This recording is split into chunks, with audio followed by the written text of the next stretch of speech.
BJP के कद्दावर ने शहाबुद्दीन को लेकर दिया बड़ा बयान। सीवान के साहिब को बताया महान इंसान और जनप्रिय लीडर। शहाबुद्दीन के चलते ही बिहार में सिकंदर बने थे लालू यादव।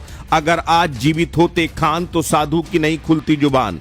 यादव लोगों को बदनाम तो इसी शहाबुद्दीन ने किया। घटना शहाबुद्दीन करता और यादव लोग बदनाम होते गए। यादव की पार्टी बदनाम हो गई।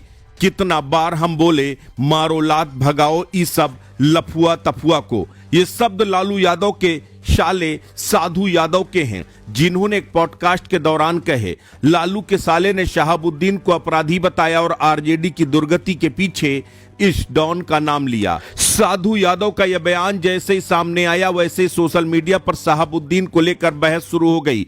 चर्चाएं यहां तक हो रही हैं कि लालू यादव को बनाने में शहाबुद्दीन का हाथ था।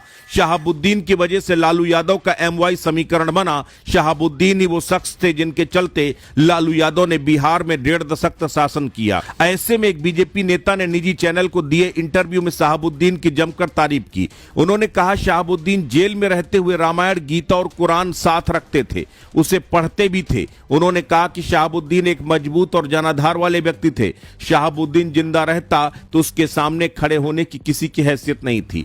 90 का दशक बिहार में अपराध का ऐसा बोलबाला था कि लोगों को सड़कों पर बाहर निकलने से डर लगता था। लूटपाट, मारपीट, झगड़ा, अपहरण, रंगदारी, कत्ल जैसी घटनाएं वहां आम थीं। बिहार की इसी आपराधिक पृष्ठभूमि में दहशत का एक नाम बड़ी तेजी से उभर रहा था और वो नाम था मोहम्मद शहाबुद्दीन का। लालू प्रसाद यादव के बेहद करीबी रहे मोहम्मद शहाबुद्दीन का नाम एक वक्त पर बिहार में ऐसा खौफ था कि आम जनता तो छोड़ो, बड़े नेता, अधिकारी, पुलिस सब उनसे खौफ खाते थे। कहा जाता कि शहाबुद्दीन की मर्जी के बिना बिहार के सीवान जिले में तो पत्ता तक नहीं हिल सकता था। सीवान की जनता ने शहाबुद्दीन को साहेब के नाम से पुकारती थी। पुलिस की चार्जशीट में शहाबुद्दीन विलेन थे, लेकिन सीवान की पब्लिक उन्हें रॉबिन हुड मानती थी। फिलहाल शहाबुद्दीन अब इस दुनिया में नहीं, शहाबुद्दीन के बेटे विधायक हैं। ऐसे में शहाबुद्दीन को लेकर एक बार फिर बिहार की सियासत तेज हो गई है। एक पॉडकास्ट को दिए इंटरव्यू के दौरान लालू यादव के साले साधु यादव ने शहाबुद्दीन को अपराधी बताया। साधु यादव ने कहा कि शहाबुद्दीन के चलते यादव बदनाम हुए। शहाबुद्दीन अपराध करते और नाम यादवों को बदनाम हुआ। कई बार हमने पार्टी के अंदर कहा कि शहाबुद्दीन को बाहर करिए, शहाबुद्दीन का समर्थन भी नहीं करिए, लेकिन हमारी बात नहीं सुनी गई, जिसके कारण पार्टी की आज ये दुर्गति हुई है। साधु यादव के इस बयान के बाद बीजेपी के पूर्व विधायक और नेता राजन तिवारी ने पलटवार किया। राजन तिवारी ने कहा कि ये लोग अपने मुंह पर खुद तमाचा मार रहे हैं। ये मर जाने के बाद बोल रहा है, इतनी इसकी औकात नहीं थी कि जिंदा होने के बाद उसके सामने खड़ा हो जाता। शहाबुद्दीन अगर नहीं होता तो माले किसी को नहीं छोड़ता। जेल में मैं देखता था कि जो व्यक्ति मुस्लिम होकर गीता पढ़ रहा हो, रामायण पढ़ रहा हो। राजन तिवारी ने अपनी बातचीत में कहा कि वो भारतीय जनता पार्टी के एक सिपाही हैं। मैं अपनी पार्टी के नेता की बात करता हूं, दूसरे किसी की बात नहीं करता। राजन तिवारी ने आगे कहा कि शहाबुद्दीन मेरे मित्र थे, अच्छे साथी थे। शहाबुद्दीन एक मजबूत आदमी थे, एक जनाधार वाले व्यक्ति थे। वो 2 बार विधायक रहे, 4 बार सांसद रहे। विधायक भी रहे तो जहां से चुनाव जीते वो 0-2 वहां से सबसे कद्दावर नेता को हराकर, त्रिभुवन सिंह को हराकर जीते थे। निर्दलीय चुनाव जीते थे। शहाबुद्दीन के दरवाजे पर चलकर लालू यादव जी गए, शहाबुद्दीन को बुलाकर अपनी पार्टी ज्वाइन कराई। लालू जी ने शहाबुद्दीन को बाद में विधानसभा का टिकट दिया। शहाबुद्दीन को खुद से जोड़कर लालू यादव मजबूत हुए।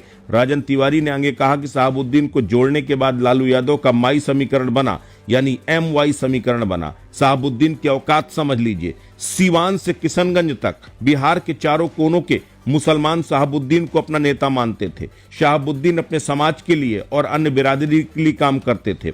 कुल मिलाकर के बिहार में एक बार फिर से शहाबुद्दीन का भूत जिंदा हो गया। साधु यादव से शुरू हुई बहस निकलकर अब बाहर आ गई, इस पर चर्चा हो रही है। ऐसे में अब जान लेते हैं सीवान के साहिब और शहाबुद्दीन के बारे में। मोहम्मद शहाबुद्दीन का जन्म 10 मई 1967 को सीवान के प्रतापपुर में हुआ था। सीवान में ही स्कूली पढ़ाई पूरी करने के बाद उन्होंने राजनीतिक विज्ञान में ग्रेजुएशन किया। कॉलेज के दिनों से ही शहाबुद्दीन का नाम अपराध से जुड़ने लगा। 1986 में जब वो 19 साल के थे तब उनके ऊपर पहला आपराधिक मामला दर्ज हुआ। शहाबुद्दीन के लिए तो क्राइम की ये शुरुआत थी, उसके बाद उन पर अनगिनत केस दर्ज हुए। शहाबुद्दीन ने 1995 में जनता दल की सीट पर विधानसभा का चुनाव लड़ा, जीत हासिल की। उसके तुरंत बाद 1996 में शहाबुद्दीन को लोकसभा का टिकट दे दिया गया। पहली बार सीवान का साहिब संसद तक पहुंचा। 1997 में आरजेडी बनी, लालू यादव की सरकार आई तो शहाबुद्दीन का कद और बढ़ गया। 1999 में बिहार के वामपंथी नेता छोटे शुक्ला का अपहरण होता है और फिर हत्या हो जाती है। इसी मामले में शहाबुद्दीन को उम्र कैद की सजा सुनाई गई थी और वो लंबे समय तक जेल में बंद रहे।